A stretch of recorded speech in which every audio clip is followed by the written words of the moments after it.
like it's so simple, but it feels like all these books and all these authors are like complicated so much because they go into like the great depths and the great science of how everything is.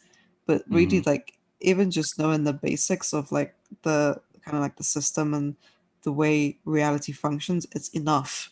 And then that's where people start to, I feel like, get overwhelmed because even say like reading the Cosmic Doctrine or um shit, what's the too unfortunate book? Mystical Mystical Kabbalah. Kabbalah. Yeah, like that's so heavy, right? And a lot of people just fall off because it's too much. And for the Right. most part, especially people that get into occultism and spirituality, they just want to fill their cup. They want to change their Hmm. lives. They want to get some money. They want to have some love and some health and whatever. And that's all they're really interested in. They're not, in particular going out for these deep dive studies, like these complicated metaphors and symbolics of everything. True. True. For the needs of most people, like they have this thing called Maslow's hierarchy of needs, and at the very bottom it's just like the day-to-day everyday needs. But Mm, only once those are all fulfilled and satisfied can we really branch into like the higher stuff, like what's the meaning of life and all that. mm. True, true, Oh, because you're not even going to be thinking about that. You want to right. satisfy your immediate surroundings because we still unconsciously prioritize our senses in this reality over the inner Hmm. world. Right. And again, back to beliefs, it's easier for somebody to believe the five senses than it is to believe, to stretch and reach out for something more conceptual. Because you need Out. proof, you need evidence, right? Right. You need confirmation.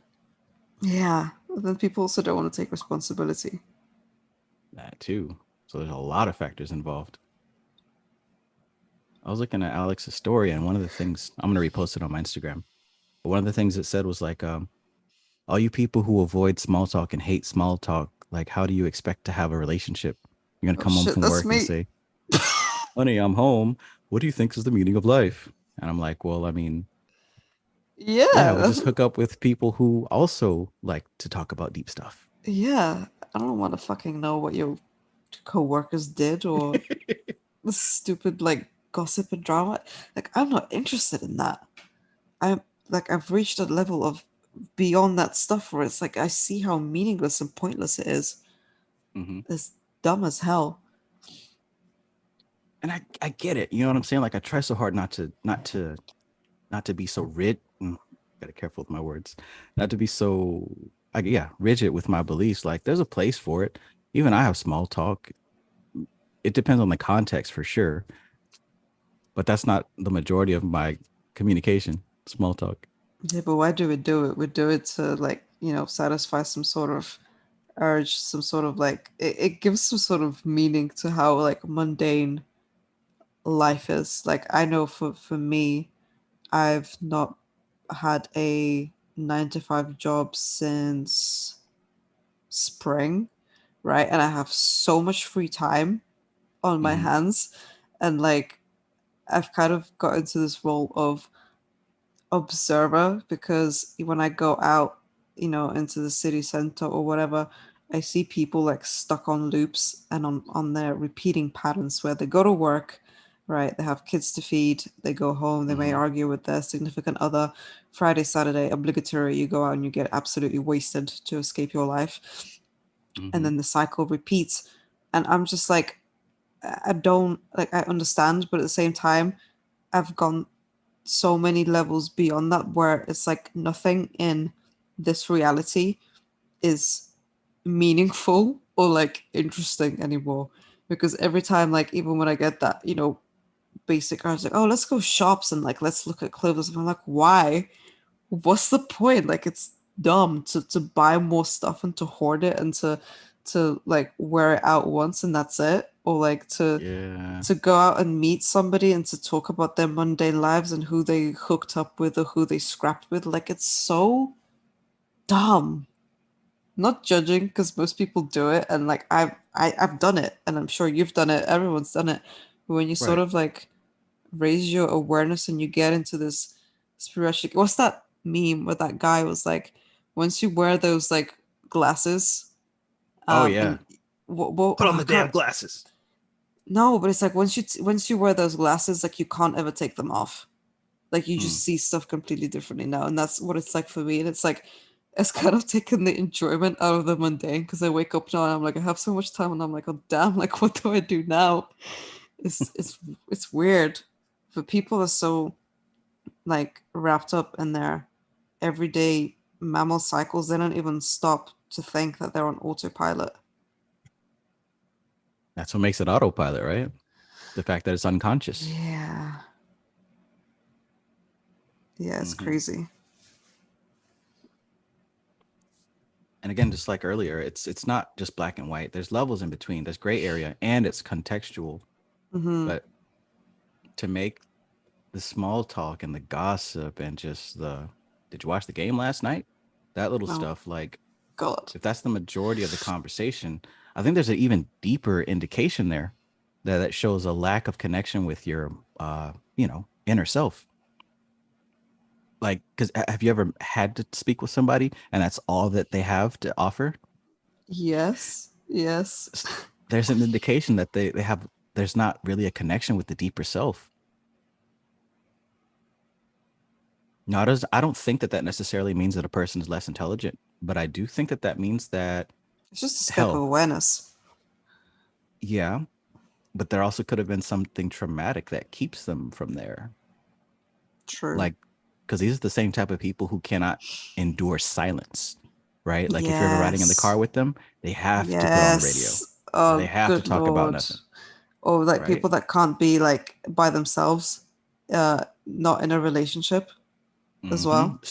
Right, straight to a relationship instantly. Yes, yes. And people also like I notice people get very upset when you break patterns. Like in one of my relationships, um, you know, you wake up and like person will be at work and you text like, hey, how are you? Good morning, whatever. And eventually, like I just got like I don't like small talk. So I guess Alex's meme was gonna hit me hard. I find it's when you just wake up and it's like, hey, how are you? How's work? Have you eaten? It's the same shit. It's like I don't want to entertain that. But I found that Oh, people get very upset. It's like, well, why didn't you text me today? And it's like, what to say the same yeah. thing that I spoke to you about yesterday? Like, hey, how are you? I know what it's like. Like, I freaking lived with you. Like, what? But people get very, very mad when these patterns get broken because it's almost like everyone's very wrapped up in their emotions and they place a lot of significance on the physical, where they don't really see anything beyond that. Like you said, it's the scope of awareness. Mm, And it helps me to see these as levels that we can extend, right? yeah, It because starts with just go ahead.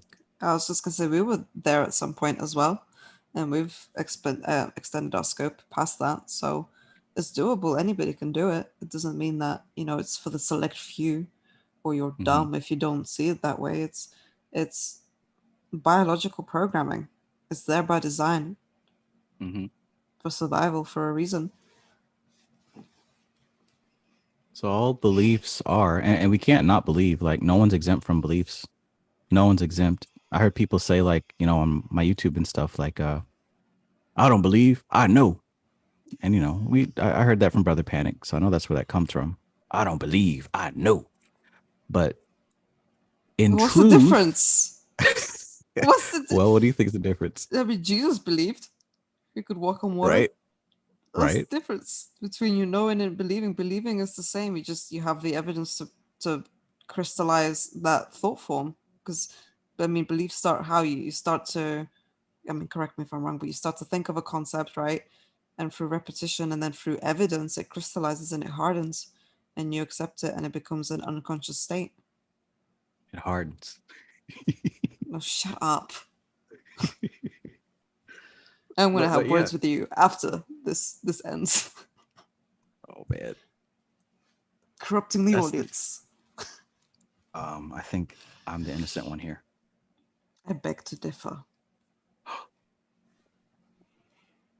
When it comes to beliefs versus knowing, I think that I don't think, I know that one of the points of this thing is to have a belief so deeply ingrained at a high level that it becomes a part of what you know. So you don't have to think about it. You don't have to convince yourself. You don't have to say it. I don't have to cross my fingers and say I'm healthy, wealthy, and wise. It's confirmed, right? Because that's what a belief is, a confirmation. I look in the mirror and see that I'm healthy. I look at my bank account and know that I'm wealthy. I listen to myself speak and know that I'm wise. These are confirmations. But here's another thing. We also have to be clear on what these words mean. What does wealthy mean to you, I'm just Apollo? sorry. Sorry, I was just thinking of that. God, was it 2 years ago? Brother Panic dropped that very like anticipated video where he was going to talk about how to like escape coming back to this plane, Yeah, yeah, yeah. and he was on about like, was it the northeastern star or something? And people, are like, oh, we gotta find the star. I was like, what the fuck even is Oh, that? Like, what? Well, first of all, bless their hearts. where did he get that from? Second of all, what Um, is it? Like, man, that was oh a my wild gosh. ride. Bless their hearts. Bless their and we all just knew. We knew, right? We didn't believe it. We knew. Because Panic said it. All you gotta do is when you die, you make sure you float up to the North Star and you gotta find the Aurora Borealis and then you make it out the Matrix. That was enough. That was enough. Oh, what's I the can rest on my symbolism behind that? laurels. And like you said, uh, where's it come from? What does that actually mean? There's so where's much the more to go to it. source? I need to find the sources so I can investigate this information further. Because, like, is that symbolism? Is that like what does that mean? Because there's no time or space, in the astral. So, what is the star? What does it represent? Is it the demiurge? Is it the white light that I feel talked about? Like, so many questions. And now I'm Well, here's thinking the of that Bobby Hemmett in the Tomb video as well.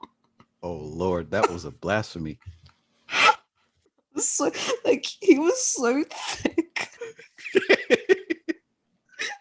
Whoever made that, like, they really inflated him in the right They areas. emphasized on giving him a fat ass. Whoever made that, they emphasized on creating a digital image of Bobby Hemmett with a fat ass. It was so good. It was so Oh good. my God. Why does that exist? I Why does don't that know. exist? It was beautiful. It was the That, music and the way he like floated up with his fat ass into heaven. oh my God. Blasphemy, That really blasphemy. happened. It happened, man. Oh, Oh my real God. That lols. really happened. Yes. I I wonder if might need somebody to. will make one for Bro Panic.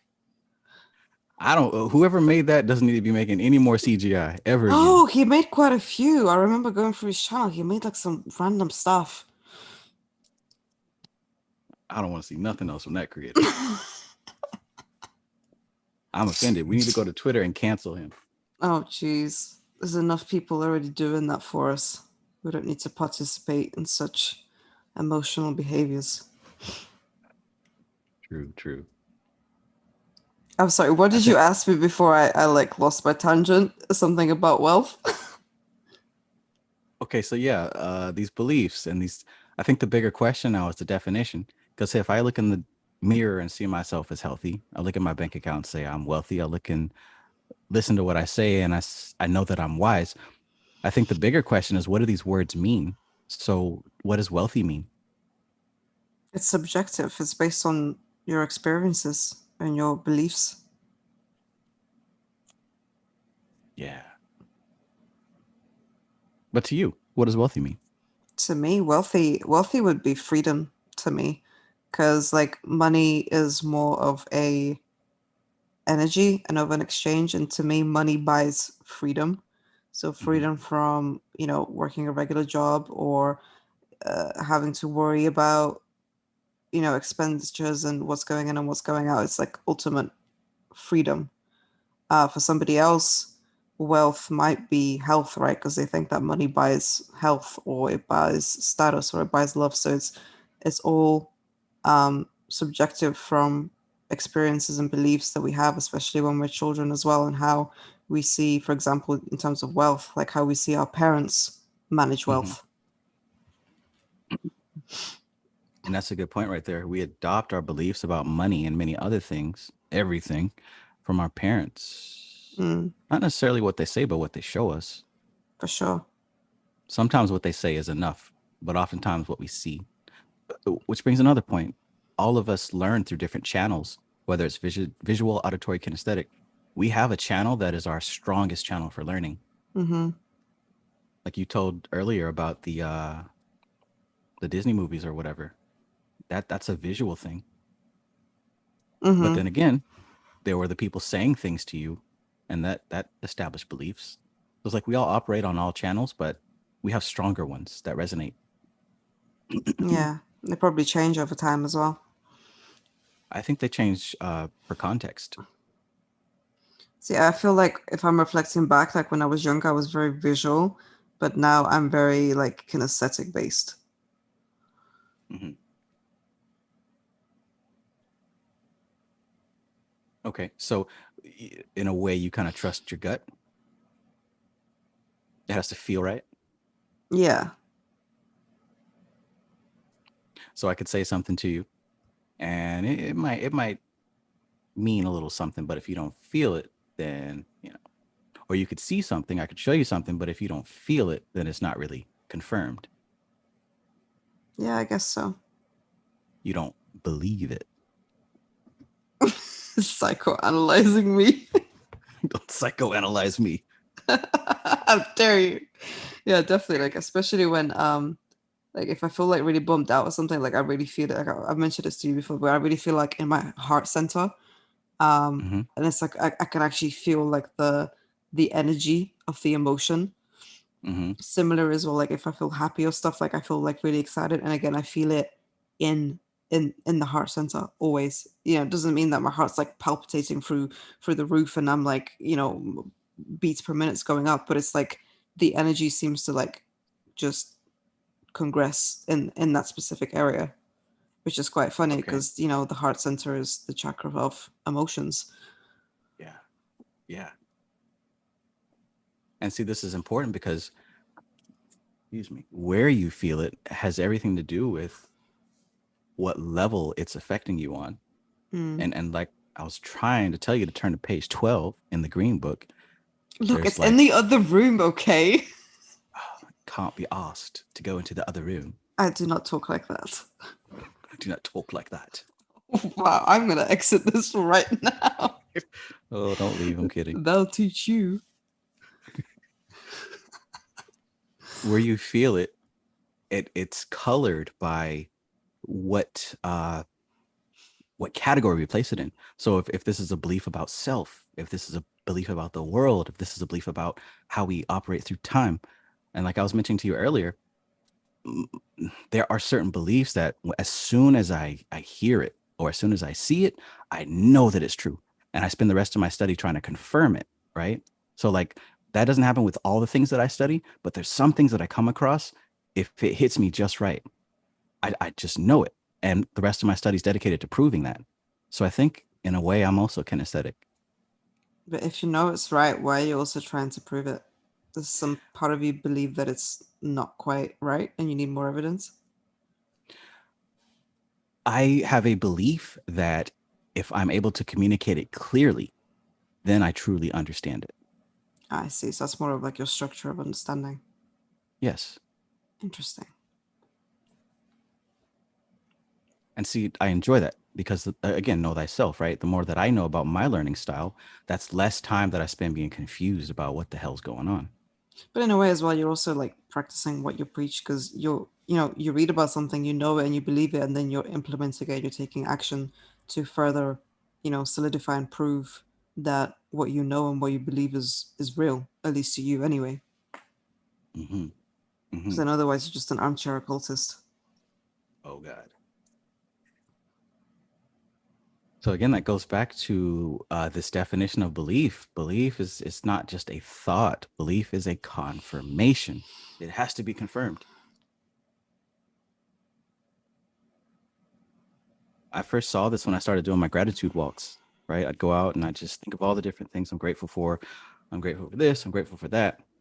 But I kind of discovered that I have to provide proof to make sure that I'm actually grateful for it. So if I say I'm grateful for my body, then I need to think of ways that demonstrate that I'm grateful. If I say that I'm grateful for, you know, my YouTube channel and my audience, then I think of ways that I demonstrate that gratitude.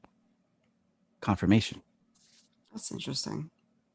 Ooh, so does that mean whenever we see 1111 or a manifestation of our rituals, that that's a confirmation and it further establishes our belief in our own ability? Yeah, well, it works both ways because, I mean, if you see, um, so many correspondences and so many manifestations, if you will, like, or signs or symbols, um, it's a two-way street, right? Because you're like, oh, wow, like this energy is in a way like trickling down into the plane and it's forming something to express itself through, and you're Mm-hmm. seeing this, and then that kind of further amplifies your belief, and then that energy further amplifies as well your ritual. Because again, like we've mentioned this many times, you have, and you know it's not the objects, it's not the colors, it's more about your state, and we use those things to invoke certain states and to maintain our focus on Mm-hmm. the end result. Yes, because the end result is composed of a selection of states, and those Mm-hmm. states are maintained by a collection of frames. So if we start at the base level and maintain our frame, then I'll make it easy to maintain our states, which will make it easier to maintain our manifestation. Mm-hmm. Because like even when working with the Goetia, like it's not, you know, an actual demon. It's a state, a very specific state that you're tapping into, and Mm-hmm. you're, invoking, and then from that you're going towards your end result, whether that's getting laid or getting money, destroying someone. The choice is yours. Now look at who's tapping the reptile brain. Look, I learned from the best. Oh, Tapping your brain too. so looking at these goetic spirits, it's really interesting that we can have a grimoire or a book full of squiggly lines and a very ugly, crudely drawn image of some beast with multiple heads and spider legs. And we can look at it through the centuries and have a belief that this thing is going to cause a change in our lives. I can see from the Hey, outside. Hmm? sorry, go ahead. I got excited then. Oh, go ahead.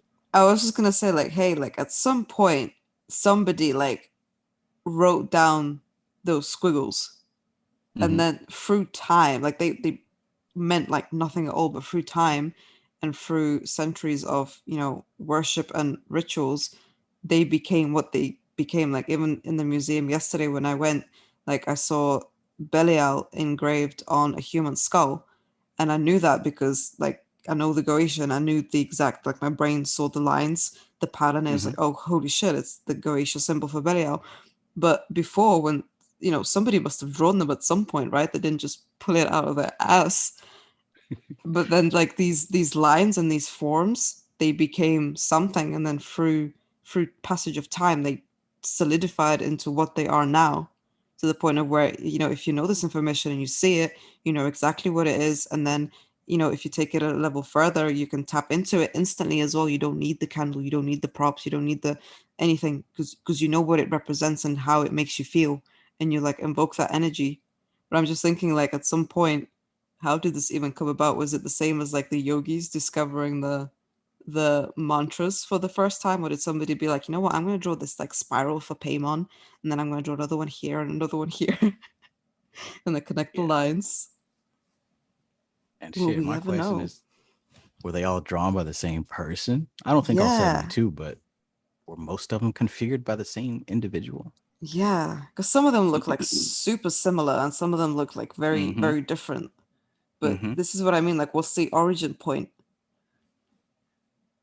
Why those lines? Why those patterns? Were they in an actual trance and they were, like just flowing with the energy, or did they just make this shit up and be like, yeah, this is this Goetia's sigil? Man. Food for thought. And whether or not they literally just pulled it out of their ass, like, I don't know, it could have been some occultist And the Pope could have been like, we're going to slice your head off tomorrow if you don't produce 72 demons from hell. He could have just pulled it out like that. Or it could have been somebody that went through deep channeling over his lifetime. Or it could have been a Mm. group of people, right? I mean, we don't know. And It and doesn't. also, doesn't matter No, I was about to say it doesn't matter because it works. because it works. I'm so done with spending my energy on things that are not important, Mm-hmm. questions that are not important. Like, where did it originate from? And before I go too far, I had to comment on your pronunciation of Belial. Oh, go on. How do I pronounce Belial? Belial. What? Belllyal. Belial. Isn't that how I pronounced it? Oh, yeah. And that's Uh, how he will be known henceforth. okay, let's go back to your Cesare pronunciation then, if you want to take it there. How did you pronounce Cesare? Cesare. No, that Ches- is not how you pronounced it. Go on. Are you talking Don't be about shy. Cheshire? Cheshire? What? It's Cheshire. Look, I even showed you that that is how you pronounce it. Cheshire. Cesare. That's not Cesare. Sounds like Cesare. lingerie. I don't know what's going on. I Cheshire. I forgot how you said it. Was it like no. Oh yeah, Caesar Borgia.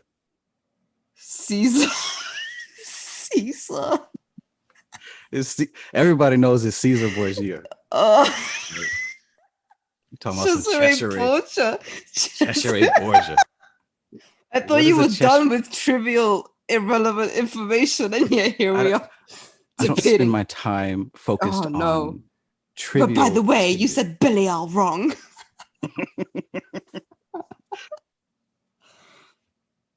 Jeez. Cheshire. Cheshire and Cesare. Belial. You know what? I choose to not engage in its negative, draining behavior. Hey, I didn't say it was negative. I said it. I applied meaning to it. You established a belief. Hold on. I gotta be petty. Oh shit. Oh, here we go. Cesare. See? Google has my back. Listen, you could have typed that into iPad, Siri. Type in how to say Cesare on Google. It's the first thing. Look. Listen. Shh. Cesare. You know what? See, I'm done. I got it out of my system. I do a light push, a light tap, and you give me a full roundhouse kick. I'm sorry, man. I'm spicy. I'm a spicy individual. That's what's wrong with y'all young folks today. What, just because Can't I take know a how to joke. stand up for myself? But my Can't take a joke. pronunciations? Mm-hmm. I'm Can't gonna take a cancel joke. you on Twitter. See, I knew you were an Archon. It's Archon Don't tell the behavior. people that. Don't tell the people that. But who's stronger? The Archons, Demiurge, or the fallen angel at the clip off? Oh, oh man, that's a good question. The blind idiot god, an Archon, or a fallen angel? I mean, first of all, what do Ooh. those things even mean? Right. That's the big domino. Do you know what the hell you're even talking about? What do these words mean? I can't even remember what the hell an Archon is. I remember Googling it ages ago when it started popping up, and ever since then, like I just remember people being scared of it. Yeah. The normal definition you'll get is like Travis uh Majors. yeah, you'll see my picture next to it. A number of world governing powers that were created with the material world by a subordinated called Demiurge. So shit, it sounds like the Illuminati. Ah.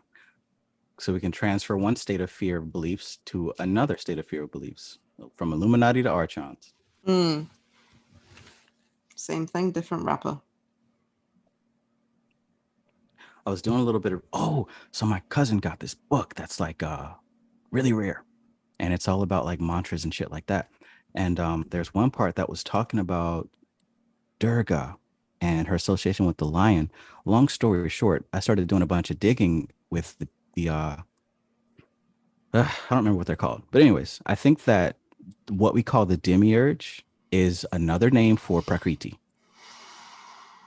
But it would make especially sense. especially with the lion-headed connection, and of course the Yeah, serpent being the yeah. uh, Shakti energy. That's it. Shakti, yeah. So Shakti was described as both a lion and a serpent. And that's when I made the connection. I'm pretty sure same entity. Right, because Prakriti only does what, like, Purusha essentially enables her to do. The same with the blind idiot god. Yeah. Yeah. Except Prakriti is not an idiot. She's very intelligent, artificial intelligence. Artificial intelligence. The Hmm. Matrix. The way it mirrors itself like perfectly every time like I zone out and I think about all the patterns, I'm like, chef's kiss. It's Yeah. truly something. I need to get rid of this Archon page. Yeah. You don't want to invoke those spirits. I mean, if I don't believe in it, then it's not going to do anything, is it? It's like in the occult museum that I was in, like all these boxes containing these like alleged demons, and there was one for like this horny priestess. And it came with a necklace, and it was like, oh, like if you wear the necklace, like you'll be able to like seduce anyone and everything. And it's like people obviously believe that the power is in the necklace, or the power is in the box that's sealed with wax and has a chain around it, because yeah, that's gonna keep a invisible deity in, right? Right. A freaking physical iron chain makes sense, but it just goes to show like the throughout the ages, people put power into objects, but they don't realize that the power is through themselves. I remember in that picture I saw you, it also said if you wear this necklace, it'll allow you to seduce anyone, but please don't wear the necklace all day long. Yeah, because it's They had that to make that powerful. distinction. And then they put Mayman in a monkey, a prince of hell in a monkey, man. That was something.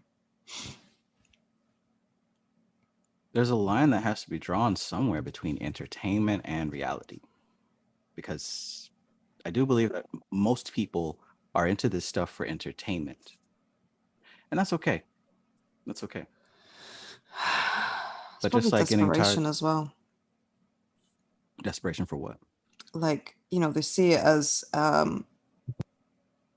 a escape for a better life potentially, because it's like, oh, magic, wow, I can wield this stuff, and I can finally start crafting like a life that I want. And so they get like wrapped up into it because they think that will be like an easy way out. Hmm. And that kind of goes back to an even deeper set of beliefs and things that need to be solved and answered. Mm, Because magic is no different from any other art, and really, in my opinion, no different than any other practice. It's a skill set where you start to develop and sharpen what you call yourself, right? This combination of ego, conscious mind, unconscious mind, and every goddamn thing in between. It's an art of mm, crafting it to make it more efficient. And I say that because if you look at experts and professionals and people who are really movers and shakers of the world, you'll see a lot of similarities. The author that shall not be named that we talked about with this green book, he very well may not be associated with any type of occult practice yet. In all his books, he's describing the mental plane to exquisite detail. mm. I This love is it. what I mean. It's just like everything just mirrors each other perfectly, just in various degrees and in various like planes of existence. Mm-hmm. But when you truly like zoom out and you understand the basis of the patterns, you see it literally like a Russian doll, and it just continues to stack on and on and on and on. And it reflects perfectly like to every single degree of existence because of the artificial intelligence. That's the beauty of Prakriti. That's the beauty of the demiurge. When you understand that she is a pattern creation machine, and Mm. we start to see ourselves in that ego, ahamkara. Its function is the meaning maker. It creates meaning. Oh Geez, remember ages ago you sent me that God, what was it? Somebody's basilisk, the theory. yeah, yeah. And God, I remember like listening to it, and it was that bit where it's like the basilisk is now aware of you, and it just reminds me of like Prakriti. Like I don't know what it is, but it's like the concept of this um, artificial intelligence has been created by humans, but now it's like outsmarted you, and it's aware of your existence as well. Like there was something about that was like very creepy in a way. Yes. Yeah. I love that feeling of actually being scared for a minute because What that was the doesn't happen much. actual? Sorry, I'm what was looking the it up right actual now. theory? I'm looking it up right now. Awesome. It I was want you to something read it. geez, it's like created, but then it begins to like, Wait a minute. Wait a minute. Let's get the proper. geez, okay, go get your sources. Yeah. And you have to read it with your accent.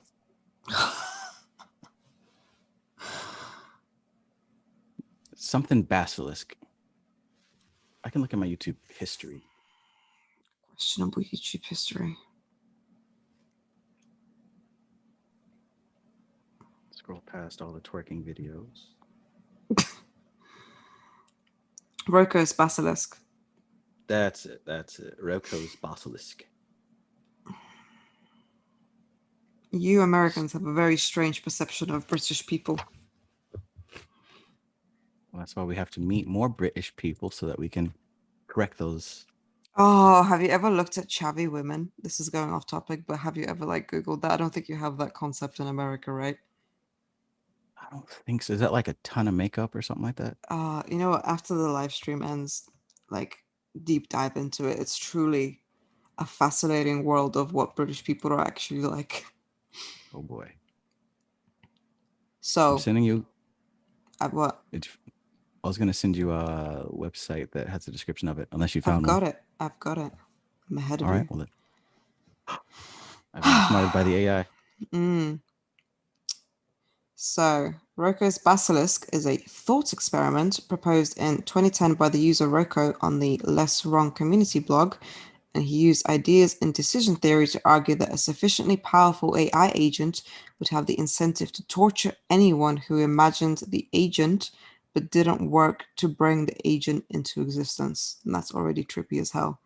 The argument was called a basilisk, named after the legendary reptile who can cause death with a single glance, because merely hearing the argument would supposedly put you at risk of torture from this hypothetical agent.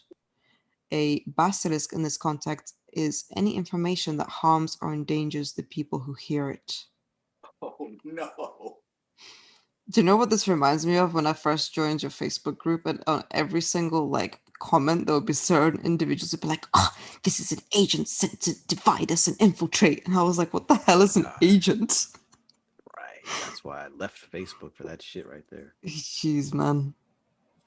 You're an agent. Who are you? Who are you? Somebody's been watching too much of The Matrix, man. Right, right. Agent. Oh, they're just an agent and they're here to infiltrate. If you don't get back to your study. But anyways, this Roko's basilisk. So basically, it's an idea of this super powerful AI, artificial intelligence, that exists in the future, and it is all powerful and it controls everything. But the thing is, it has the records of the past.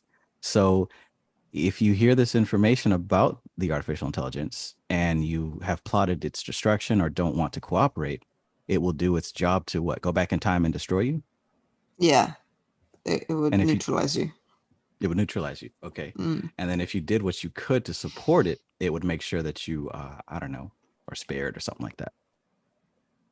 Sounds like a dystopian future government. Hmm. Or echo chambers on certain social media sites.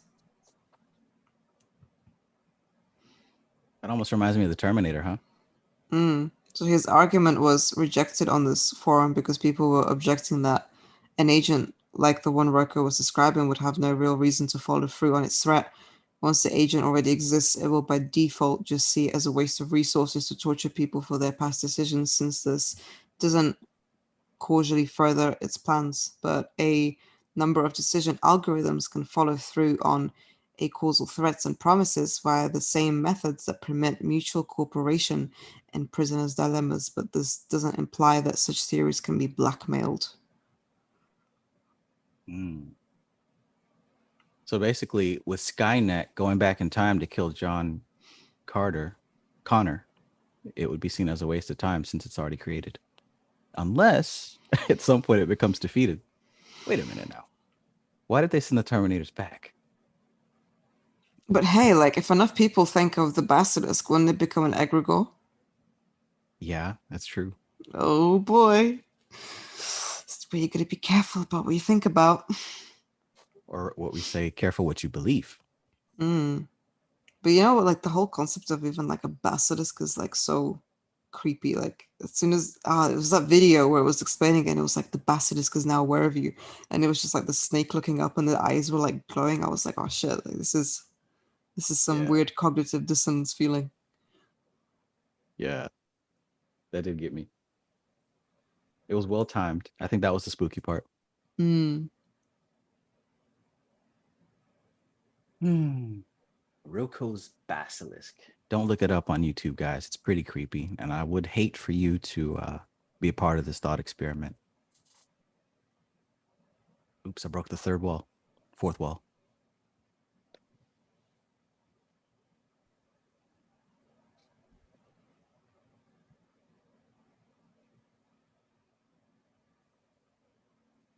But again, this is the importance about beliefs. It's all about what we have confirmation of.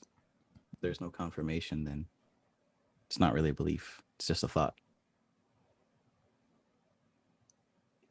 What the? Oh, geez, man, this is taking me to a weird rabbit hole.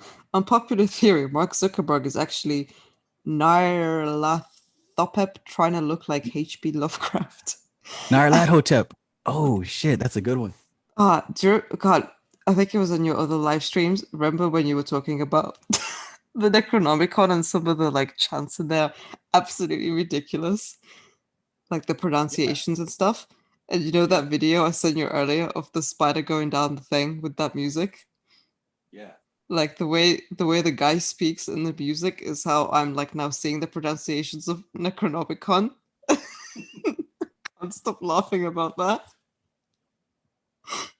Oh, this cognitive dissonance is wild because it's like spooky, scary demons, but you're also like making fun of it.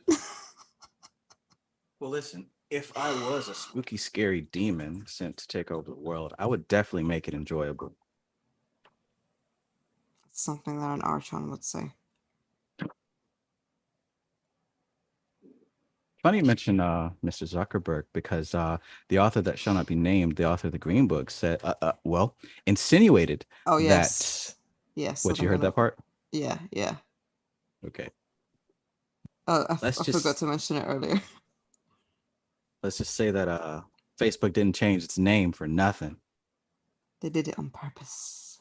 Hmm. Oh boy, it just blows my mind. Like if I'm able to figure out this stuff and start learning about the higher uh, realms of human thought and experience, like I'm not the only one. Like there's people who construct and create reality who also know this stuff and they apply it, which is why it's so effective. Facebook was not an accident. YouTube is not an accident. Mm. See, every These these time it. Oh, go ahead. these high rollers, they hire certain people like this to teach them the science of the mental plane. What were we gonna say? No, I was just gonna say like every time like the patterns just they hit too deep because I think of like how this all originated and then how it's all trickling down and how now it's like we think, we embody, and then we also create stuff. Even as something as simple as being like, oh, thinking that you're thirsty or you're hungry, and then you take the action to get up and to satisfy that urge. But it all started from that thought form. Hmm. And then when you zoom out and you go even higher and you kind of like follow down the trickle of creation, so to speak, it's like a perfect mirror. It just sort of expands further and further down you go. Again, the perfect beauty of Prakriti and what she is. She's this self-replicating machine. Hmm.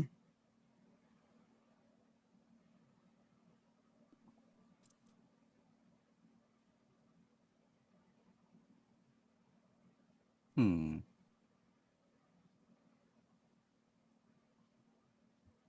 It's amazing that most of what we know was given to us from people who don't know anything at all,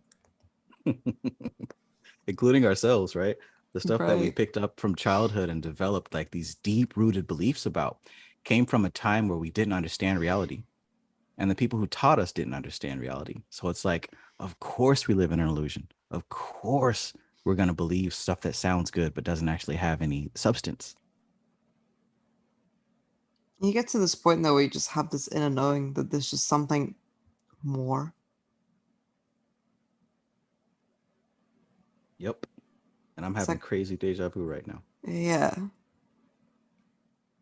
It's like you just know that there's something like beyond what this is now, and that's why you know, people be like, oh, well, you're just rationalizing it, but you know, like just that feeling of like how you feel like an alien, or you feel like you don't exist, or like you know these mundane things like no longer interest you. It's like Mm-hmm. this sort of like very deep inner knowing for something beyond this scope of reality and the scope of existence on this particular plane. It's a very specific feeling, Ooh, and it's that hitting me hard. reminds me of a quote. I'm gonna try to find it, but that's just like what Phoenix Rise said in the chat. She talked about basically hmm, let me scroll up to find it. But long story short, I mean, we get this feeling like there's got to be more to this. That's what drives us into the spiritual stuff. Knowing but not knowing the details, just knowing this general context that there's something more to reality. There's something more that has to be. That's what drives us to where we are today. Yeah, because you can say that in a way, people maybe feel their lives with all the mundane stuff because they have this deep inner knowing and desire for connection and for like uh unison, if you will, and like emergence and being with one. But because they don't have it in their scope of perception, they seek out that fulfillment in different ways. Mm-hmm. Whether that's like escaping reality through alcohol or drugs or um other connections with people. At the end of the day, like it's that desire for oneness, for unison. Because what is it in I forgot the name. Was it Samkhya about the ages, and after Kali, Yuga, how everything is going to like essentially go back into the unmanifest and become one again. Mm. I don't That think that that's the Samkhya pattern, Darshan, but yeah, I can't remember where it was. but yeah, the different yugas and the cycles.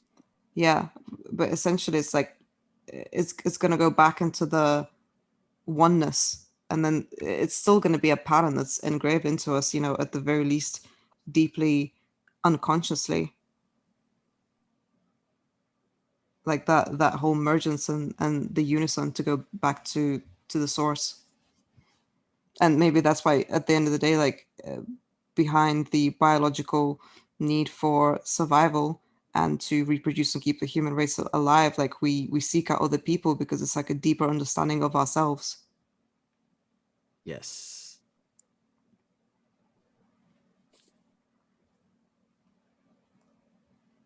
I found the quote that I'm looking for. It's on page 44 of the Green Book. I'm going to read it real quick.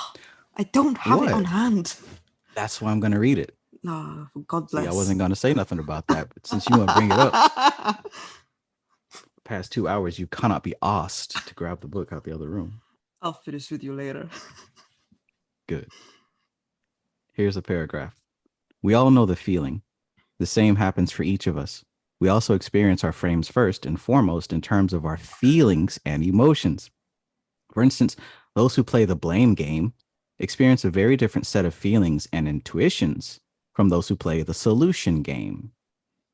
Each frame and all the frames that are embedded within create a set of feelings, states, and behaviors. Frequently, it is the feeling that there is something wrong with my world that makes you ready for a new game. When you feel that dissatisfaction, welcome it. Use it to open yourself to leaving the old matrix of frames. Mm, that's deep. It really is. Welcome it. Welcome it. Because again, back to the small talk and the other bullshit, most people run from it and they try to fill the space with nonsense. This is why we have the alcohol binges. This is why we go out to the club every night. This is why we jump into a relationship instantly. This is why we can't drive down the road in silence. We have to fill the air with space. Mm. It's because we're constantly like trying to run away from it, really. Mm-hmm. Because it's scary. We have to uncover all these layers. It hurts, especially when you're uncovering your traumas and working through them, right?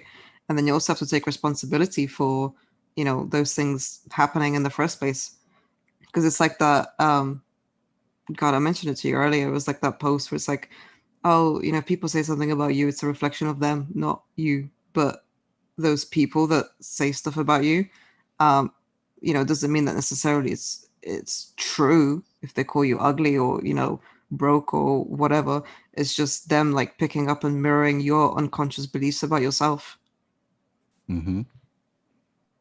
I've been having that vision pop in my head lately about how whenever someone, especially with these posts online, somebody posted something in response, and I got the feeling that they were kind of rubbed the wrong way because their post seemed like a defense of what they believe based on what I said. And I always get the first inclination to, well, let me retort and defend myself, but I'm always able to dissolve that because I know where it comes from. But usually, when someone says something about you online, and then you have to go out of your way to make a post about your how you feel about it, that's literally you responding to that feeling that happened within yourself. You get what I'm saying? Like Yeah, you're not actually going at them. You're going at that feeling that came up in yourself. yeah. That's some high school shit. That's what people used to do back then. I But remember still those do it. days. Yeah, especially as adults, man. They just, this is what I mean. People are too focused on the physical, and it would behoove a lot of people to change their beliefs that the physical world around them is not the main reality, but it comes from your inner world and your inner states. The reality around you just follows.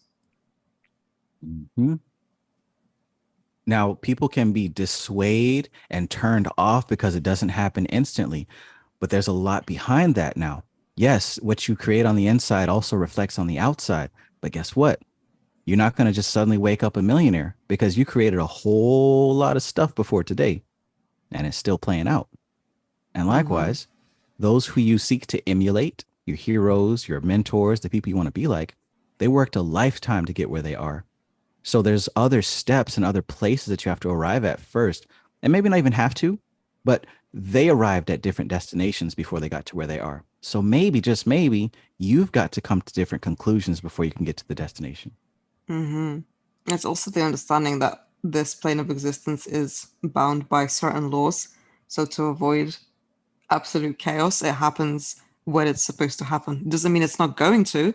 It will if Mm-hmm. you maintain the state, but you just have to keep persisting and having that inner solid belief that regardless of what's going on around you, it's forming and everything is a bridge of events to take you to where you need to be. Yes. And I like to play with that thought and I like to take it even deeper because I don't believe that we at this level of existence cause anything. Most people are not operating anywhere past their five senses. So they're not Mm-hmm. operating in these higher planes to cause change. So I think that a lot of times when we receive an idea or an inspiration or an inkling to do something, I think that it was already going to play out anyway for Mm. something much bigger, as part of something much bigger. Mm-hmm. Like, unless you're really doing work on the higher planes that is above the astral, you're probably just playing out something that's been set in motion already. Right. Hence the conversation of what is free will? Do we even have free will?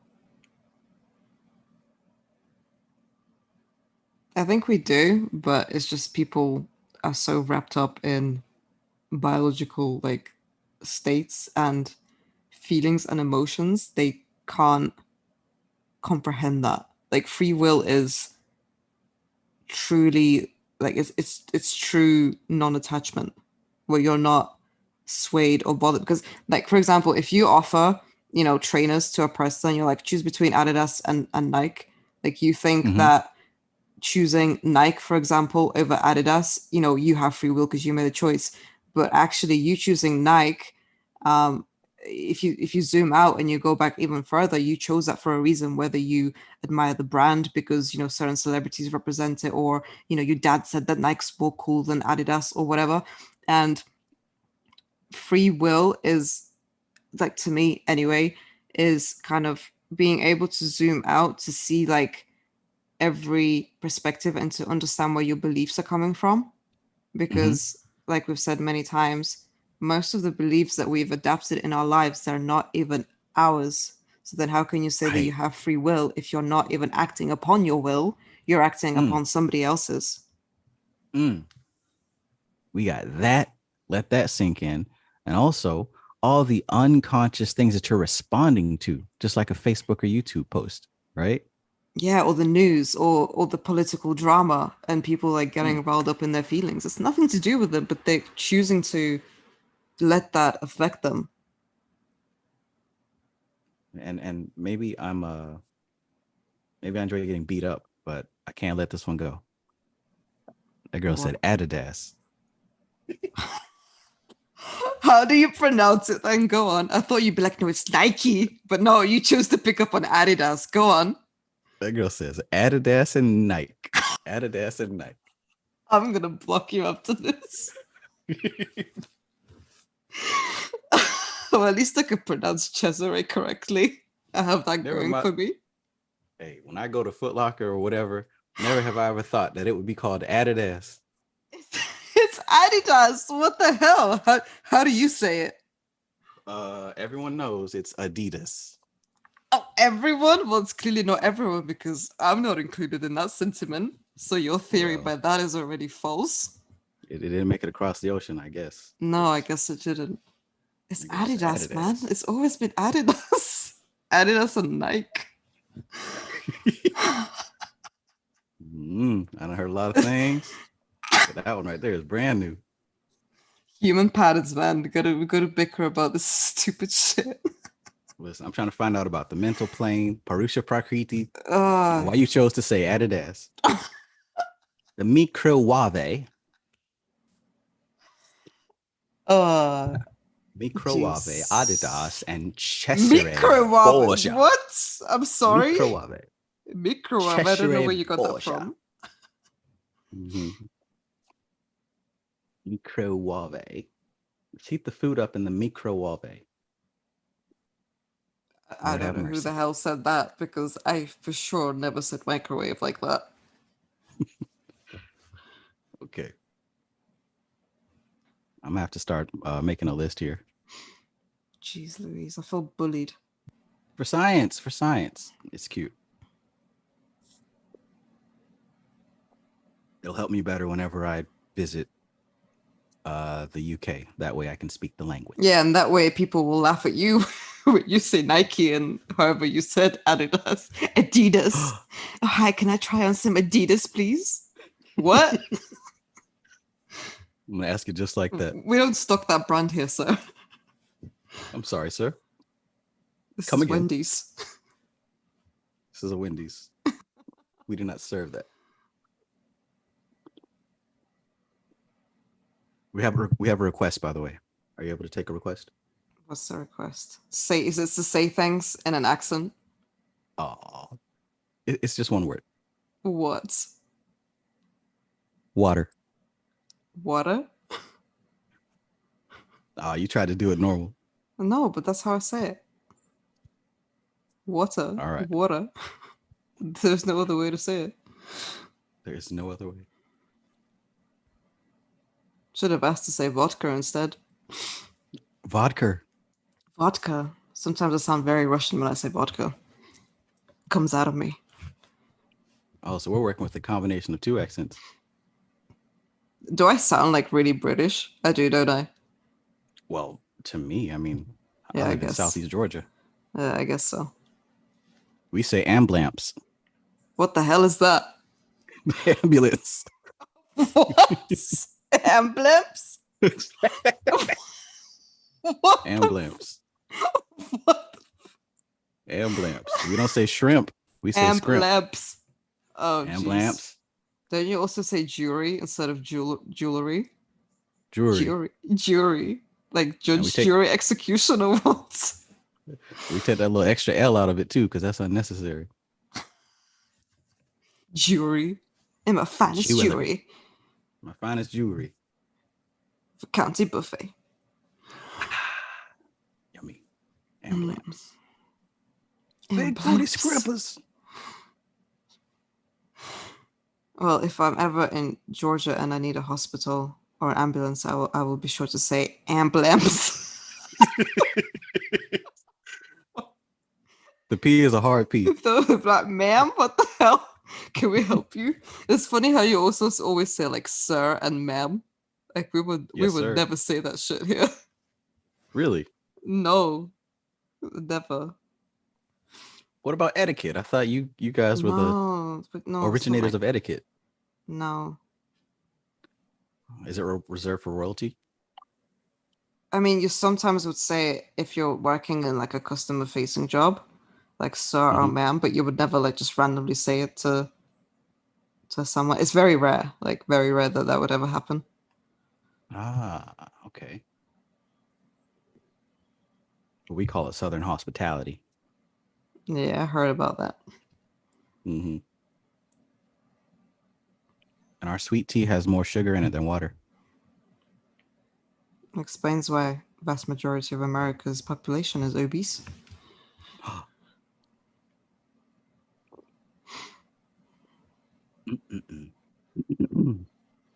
Look, if you think my accent is funny, please afterwards YouTube like chavvy women. I beg you, please.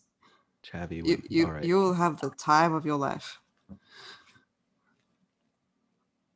Listen, there's some parts of humanity I love because it makes me laugh so good.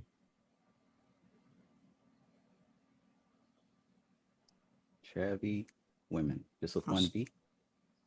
Yeah. But at 144 Magnolia Street, I saw through the window of that house. Emblems. Need to go over that.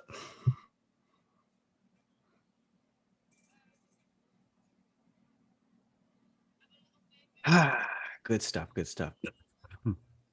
Well, look, man, I only said we'd go for like 15 minutes or so, and it has clearly been an hour.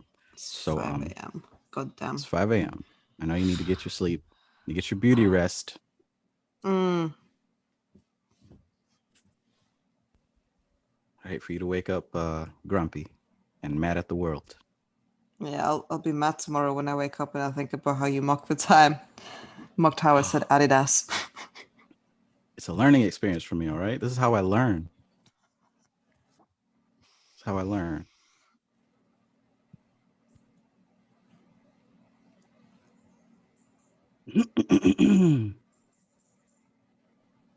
All right.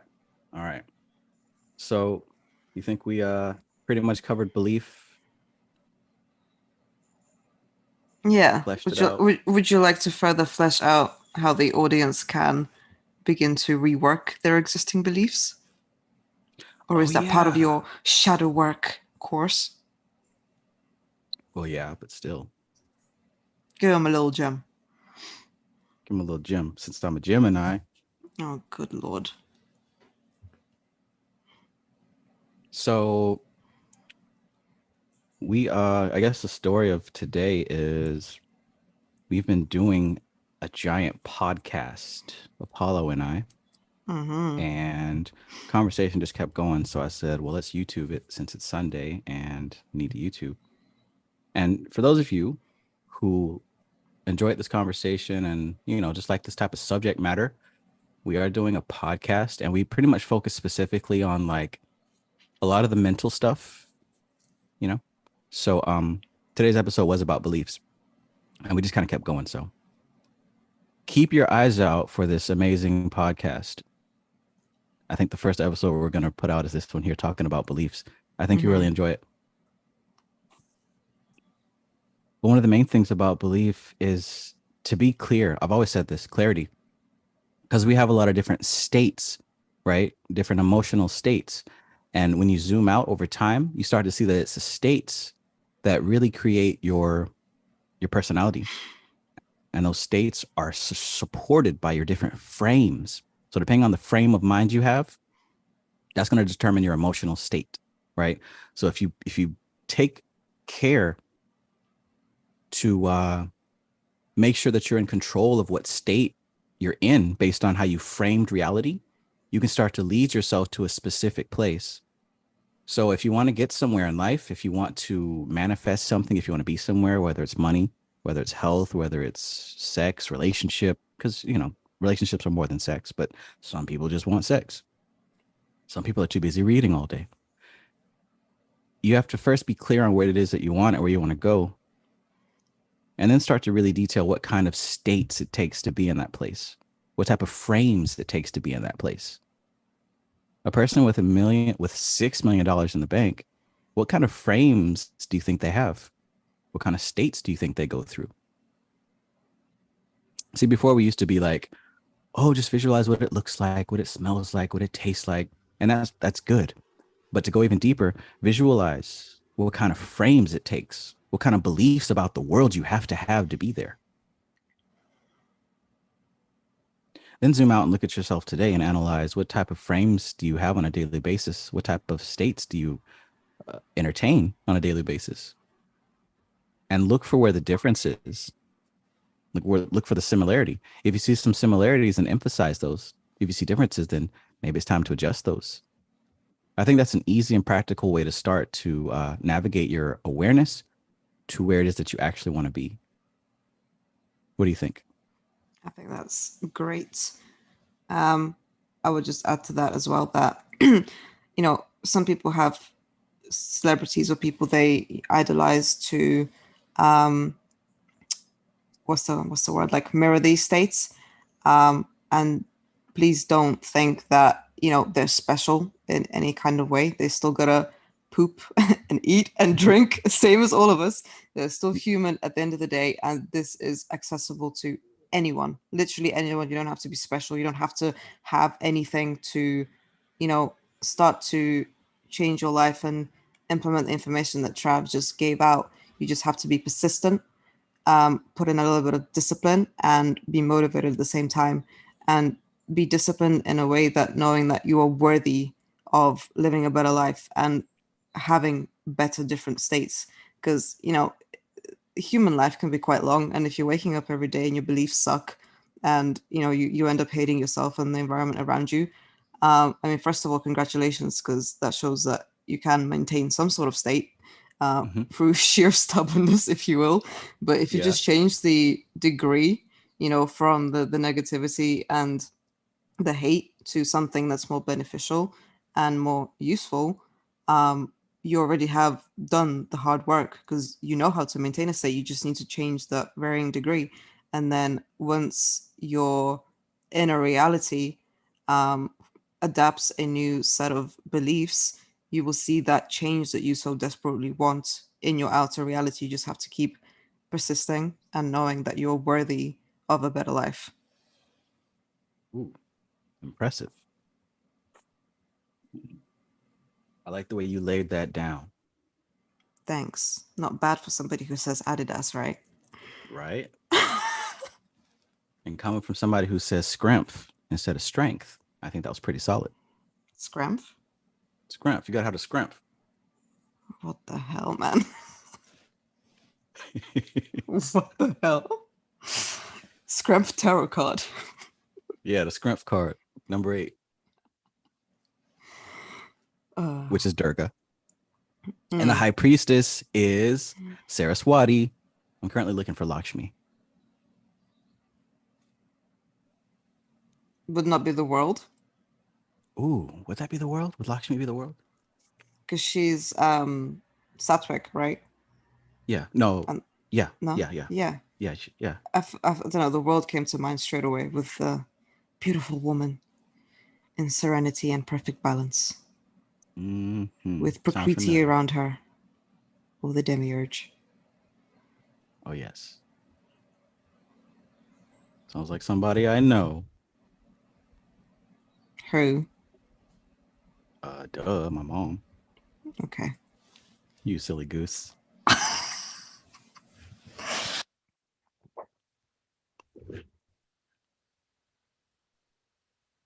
You weren't supposed to break your microphone on that.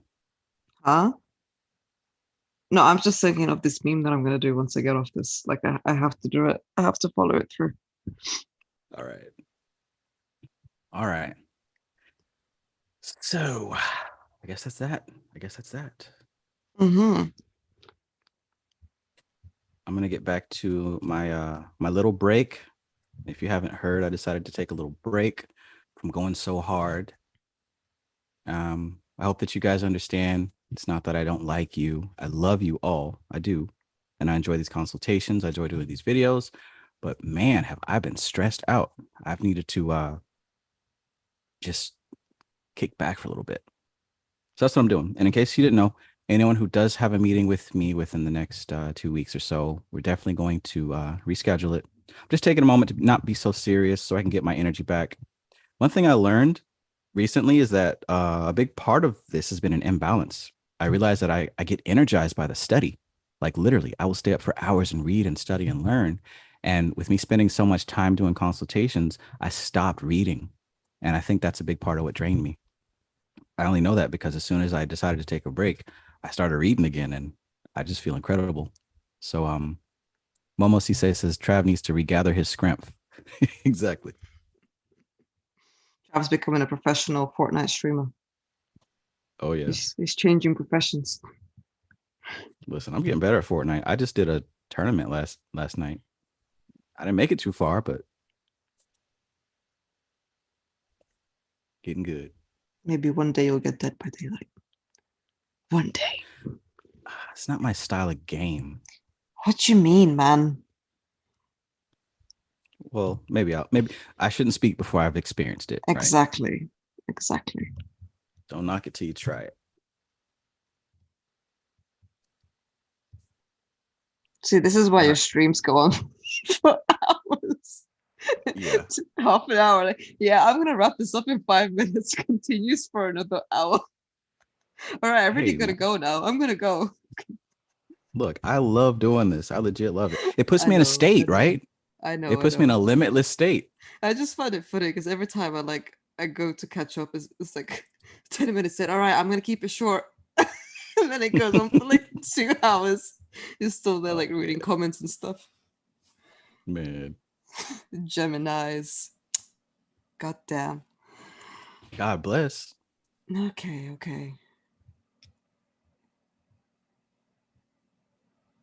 All right, for real though, for real though. Everybody, stay tuned for the podcast that Apollo Soul and I are releasing. We got a couple episodes done. We got our Mm-hmm. format down. We're just working on a few more things to make it nice and polished. So be aware of that. And yeah, keep enjoying life. Mm-hmm. OA says, let's go another hour. What do you think? You can by yourself if you'd like. That's what she said. And here we are. I mean, just from that alone, that would continue for another hour. That's a whole can of worms you do not want to open. Yeah. The sun's about to come up for you, and like it just started getting dark for me. That's awesome. Mm-hmm. All right. But seriously though, time to go.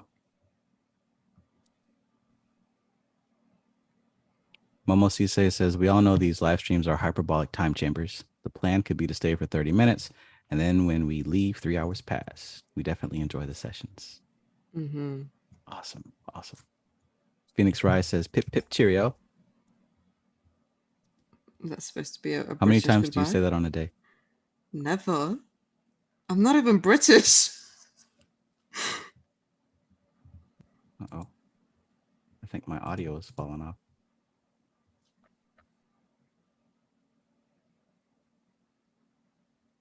I can't hear a thing.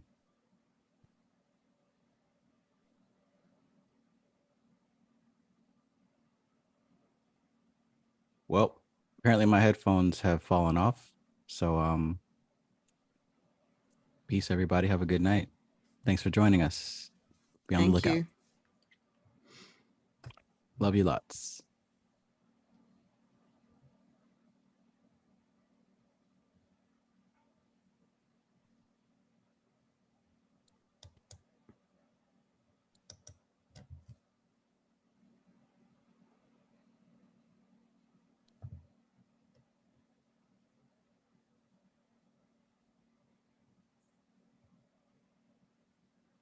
Pip pip cheerio.